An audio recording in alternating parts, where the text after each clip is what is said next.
disk is available, that's where, okay, the data is going to be returned, okay, from the point that particular node went down. And this is very nicely explained in this documentation. Okay, so this is your client, so this could be our web client, and this is a coordination. They are showing, one thing, remember, they are doing showing a coordinator as separate, but this coordinator can be replica one also. Okay, so don't get confused by this. It can be anyone. This coordinator can be replica one, replica two, or replica three. The write is sent by the at t0, timestamp 0. In this here, timestamps matter a lot when this hinted handoff happens, because anything, if your n2 went down at 3.05, okay, 3.0500 seconds, okay, that time it went down, then any writes or reads, actually writes, not reads, any writes that come from 3.05 onwards, has to, can start failing, 001 onwards can start failing, because quorum cannot be completed because one of the nodes has gone down. So what has to happen is that write has to go to a temporary location just to fulfill the quorum requirements. Okay, so timestamp matters a lot, and we'll see this. The write is sent by the client, and the coordinator sends it to 3 replicas. Okay, this is the coordinator. Unfortunately, replica 2 is down, okay, and cannot receive the mutation. Mutation means a row update. Okay, like Asim's example, where he created order ID with 123. Initially he added only one item, a box of candies. Now he's updating it. Moment he's updating, a mutation of that record is created. Okay, so a vector clock concept is used, okay, within database engines. Okay, the mutation of that record, where now the value updated is added is box of pen, okay, to that order ID 123. Okay, so that is a row mutation that gets created. So unfortunately, replica 2 is restarting and cannot receive this mutation. T1, the client will, at T1, the client receives a quorum acknowledgement from the coordinator. Okay, the quorum acknowledgement is given. At this point, the client believes the write to be durable and visible to reads, which it is. Okay, from the client's point of view, okay, T0, this request came, but T1, the client receives a quorum acknowledgement. Remember, this is happening because there is a hinted handoff that has happened and sloppy quorum has been engaged. Okay, the situation is usual replica 1, replica 2, replica 3 are the 3 nodes which are required to fulfill the quorum. But sadly, at this point, replica 2 has gone bad. Okay, but even then, the coordinator is returning a quorum acknowledgement to the client, and at this point the client believes, from client's point of view, from Asim's point of view, his order ID is properly updated and he's happy to go. Okay, believe the right to be durable. And somebody else, okay, I'm sitting in say Seattle, and I'm trying to read that record. I will be able to read it also. It's visible to reads. Okay, how is this happening? What is the magic happening behind? Okay, after the write timeout default, okay, so this is probably this is what you will, as a database administrator, this will be configured. Okay, the T2, there will be, this coordinator will wait for acknowledgements for certain amount of time. Okay, after timeout, write timeout default, if that, so within 2 seconds, if those acknowledgement is not received, the coordinator decides replica 2 is unavailable and stores a hint to its local disk. Okay, so here what is happening is this particular coordinator itself is writing this to its local disk to declare it as a successful quorum. It's using a temporary location, which is its local disk, to write a hint. Okay, that a transaction, okay, with transaction ID came in at timestamp 305:01. Okay, with the value box of pens added. Okay, it's writing that entire information to this local disk. Okay, later, when replica 2 starts back, probably it was just rebooting. Okay, somebody replaced some hard disk, or added or RAID device, whatever. They were doing some physical maintenance, so that's why it was not available. The replica 2 starts back, it sends a gossip message. Okay, there's something called as gossip protocol. Gossip protocol, in if that is followed, what happens is once a machine comes back up, it sends out a broadcast to all the machines in the network, saying, hey, I'm on, I'm available, hi, hi, hi, to everyone. Okay, and then whoever receives it, basically that request will get a send acknowledge a sync call. Yes, we have added that replica 2 is now on. Okay, this gossip protocol is used a lot even by network load balancers. Okay, it sends a gossip message to all the nodes, including the coordinator. Okay, the coordinator replays hints, including the missed mutation against repeat. So whatever was recorded in this local hints file, okay, it will replay this coordinator, so that it will bring replica to up to date with whatever it had missed by the time when it was down. Okay, if the node does not return in time, the destination replica will be permanently out of sync until either read repair or full incremental anti-entropy repair propagates the mutation. Okay, this anti-entropy thing na, is nothing but just a correction mechanism. Okay, now how are this hints applied? Okay, so this configuring hints, there's a lot of things here. I have I'm not one going to. more. Yeah, Hello. I have one doubt. Hmm. So here we are talking about any of the replicas. Let's say any of the replicas could be down or unavailable, right? So then only the hinted handoff or hinted handoff might come into play. But there could be scenario that the coordinator itself dies, right? Yes. So this could only suffice, like this could only help in replica being unavailable. But No, no, there no, could be a no. case that This. coordinator dies before all the before all the message has been written to the replicas, right? Okay. So that's where again the coordinator also has to have a backup. Okay. So that request could go to some other replica which is on. And Okay. that replica can start acting as coordinator. So is that what the basically leaderless, when we say that Yes. leaderless Yes. architecture, it could automatically redirect that request to somewhere else? Yes.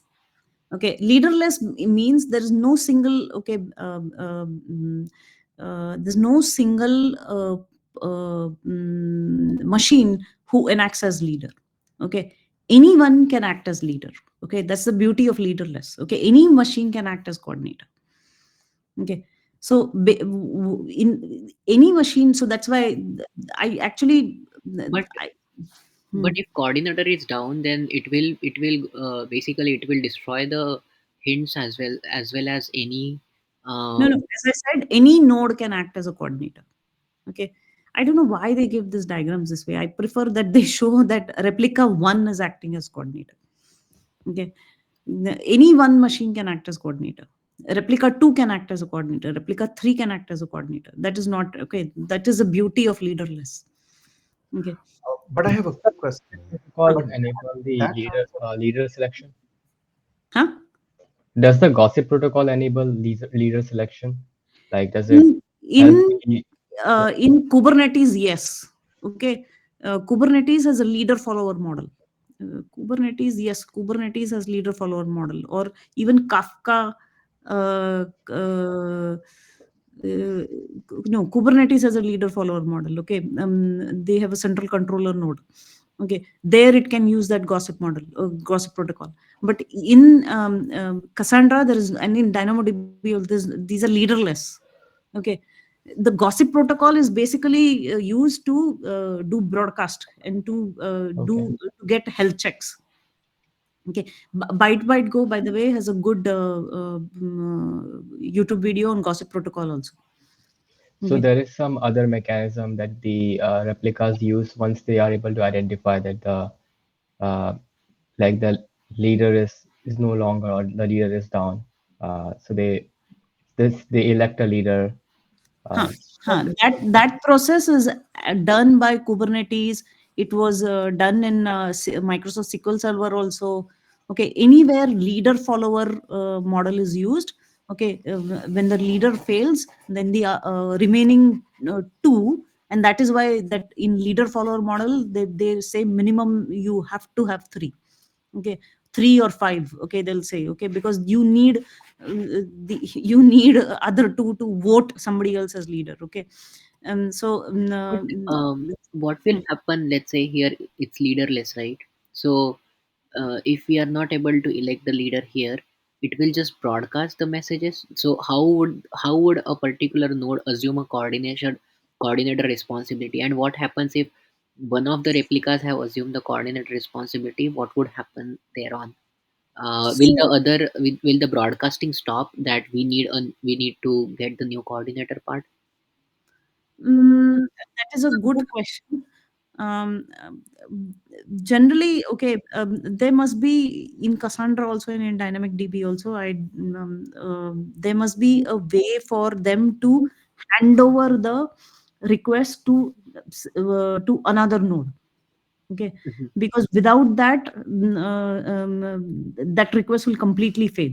mhm, Okay, so in gossip protocol what happens is, gossip protocol is used for in multiple situations. Okay, if the coordinator is down, it is not going to send a broadcast every 10 seconds, or it's called a health check ping. Okay, it's not going to send a broadcast to everyone that it's on, it's down actually. Okay, so replica 1 will say I am seeing coordinator is down, replica 2 will say I am seeing coordinator machine down, so replica 1 can say okay, I can function as coordinator. Okay, there is more logic to it. Okay, this is done inside the database engine itself. Okay, we as users, even the our application code, where we are sending that order id to save, that is all they do not come to know this is happening behind the scenes. This is taken care by the Cassandra database engine itself code. Okay, they decide which node will act as a coordinator, that consistent hashing ring. Whichever are the physical nodes or whichever are the virtual nodes, one of them can start acting as a coordinator. Okay, for simplicity's sake we take examples with physical nodes. Okay, So, so there's uh, a lot of in we need not go for interview sake, we need not go that deep. But if suppose I am designing a database and I'm giving a interview for as a database developer, then I have to know much more details. Okay, then I should know how this exactly they will redirect the client one's request to the nearest replica, okay, which is there to act as coordinator. okay. Hmm. Yeah. Somebody was asking something. Yeah, so that's all. So basically, the only final question I wanted to ask is, if the coordinator is down, the request won't still be rejected, right? So let's say in case of master slave, we route it to the master replica, but here, if the coordinator is down, the request won't be rejected. Correct? Yes, that is what Cassandra, the eventual consistency promises. Okay, and there could be. I'll find an article which properly explains if what if the coordinator goes down. But I think there must be some note here. Okay. Yeah, Uh, because another thing that I read is like basically I think it follows a AP model. And like somewhere I read that it's a highly available DB. So yes, yes. that's why I was asking for this scenario. Like we are for sure okay. Like if the replica is down, definitely there will come some Yeah, yeah, message from yeah, the yeah. And there is this tool also coordinator is that they down, give, then note the tool. probability is went.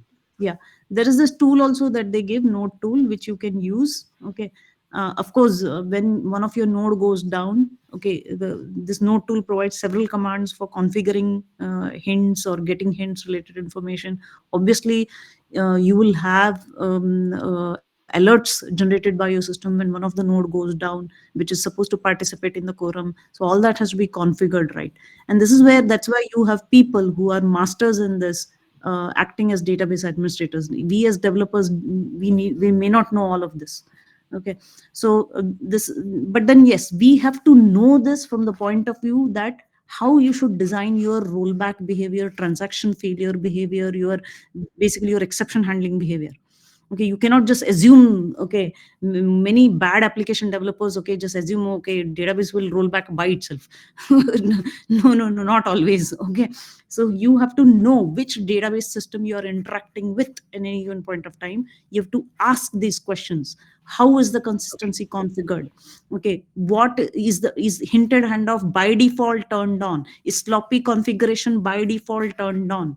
If not, then I have to do something extra that you have to know as a good developer. Okay, don't assume these things, and you have to go into your database configuration, speak to your database administrators to figure out how they have configured this. And they have not, then they are very risky database administrators. Okay. Okay, yeah, I think we covered a lot of topic. We are a little bit out of time also, but then I think Samir, no, Samir, nahi, yeah, Samir.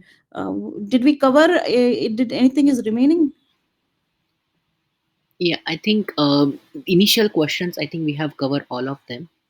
Um, only couple of I think one or two follow up or one or two extension that I had. Maybe we can cover that in a later session any day, next week or this week.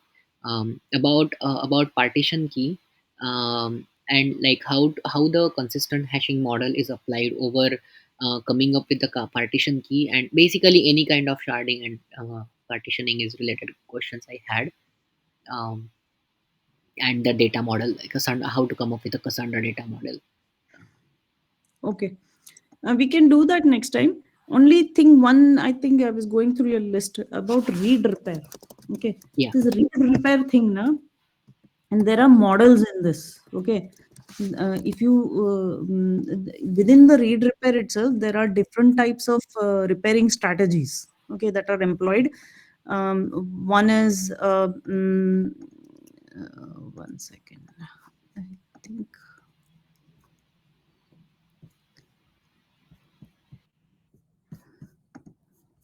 Huh. So basically, there is primary range repair, sequential repair, incremental repair. Okay, lot of strategies are required there. Okay, that's a separate read by itself. If you, again, you should know all that in detail if you are being an in-depth database developer, okay, or a database designer, which you are not. But if somebody is asking you what is read repair, you should know that read repair is a process that is engaged when a particular replica copy is out of sync with respect to the others, and you are bringing that replica copy in sync with others. That time the read repair technique is applied, and it could be anti-entropy repair or primary range within that there could be various types. Okay, Okay. you need not have to know everything. Okay, remember that even I don't know this read repair, okay, very much in detail. Okay, it's not necessary to know everything, but it's necessary to know at least when a particular thing is applied. Okay, that at least you have to remember this, that read repair process is required when a particular node in that which was part of the quorum but had gone down for very long number of days. Okay, if something was deadly wrong with that machine, and a new machine altogether had to be applied and replaced. Okay, so now you have to bring that new machine up to date with other replicas. Okay, Okay. that's where read repair thing can be used. Okay, and that's where they use very complex things like Merkle trees. Okay, Merkle trees by itself, okay, has very useful applications in case of GitHub, in case of database engines. And what they do in read repair, they will build a Merkle tree based on the SS tables, sorted set tables. Okay, again, sorted set tables, they are used within database engines for very specific purposes. Okay, I can explain that also on a separate topic. Okay, but these are components which are used: sorted set tables, SS tables, or as they are known as Merkle trees. Okay, these are components which are, or techniques which are used generally within consistent hashing, techniques used within a database engine design. Okay, and you may not know exactly how to implement it. Okay, writing Merkle tree is logic is very, very complex. I've written it in college once and I failed that paper. Not fail, but that was one of the papers where I received the lowest marks. So I remember writing it in C once upon a time. It's a complex logic, okay. It's We don't have to remember all of that, but we have to know why it is used and when it is used. At least these two you have to know. How part, okay, how to go and implement it. Nobody's going to ask you that in the interview, because there's not enough time to implement that Merkle tree logic. Okay, but why and when Merkle trees are used, I should be knowing, and I should be knowing the use case scenarios. GitHub is the biggest implementation of Merkle trees. Okay, and anti-entropy is one of the other ones, which is used both in Cassandra and DynamoDB whenever a particular node goes completely out of sync of the other replicas. I think I'm done for the day. I think we covered all of it. I hope at least that question that Ravi asked, that why is Cassandra eventual consistent, and by nature how eventual consistency is weak consistency, and how can I make configure my Cassandra for strong consistency if I'm using it for a system like PayPal, or any system where the all the users should immediately all the users should see the same copy of the record at any given point of time. If I have to guarantee that, how I will configure my database, that part at least should be clear. Okay, is that clear, Yeah, yeah. Uh, everybody? Is anybody left in the meeting? Yeah. one question I had, can we have any other follow up, maybe for some time on Thursday, if you are available, Mona? And Yeah, this question is for others as well. yeah, sure. And see, today na it was probably an information overload. Okay, I will send. Okay, let me do this, guys. Okay, I'm going to post certain articles. Okay, which I read and which I found very helpful here, because doing that over WhatsApp is going to be very time consuming. Okay, read these articles. Yeah. Everybody take a note of these articles. Copy them as I'm pasting them. Okay, these are very good articles. Some of them.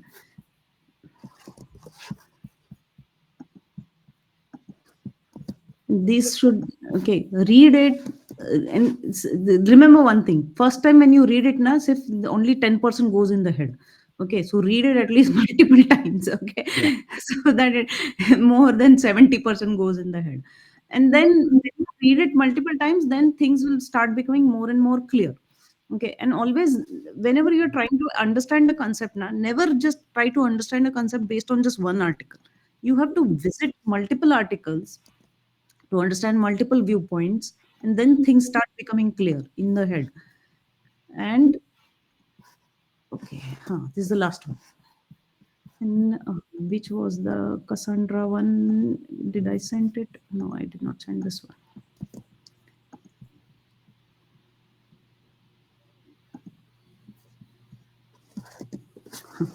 So now read those articles, okay, fathom it, and then raise your questions. And Thursday I will attend, as Samir has asked, and we will we'll answer more questions there. We'll just do a Q&A session only on this, okay?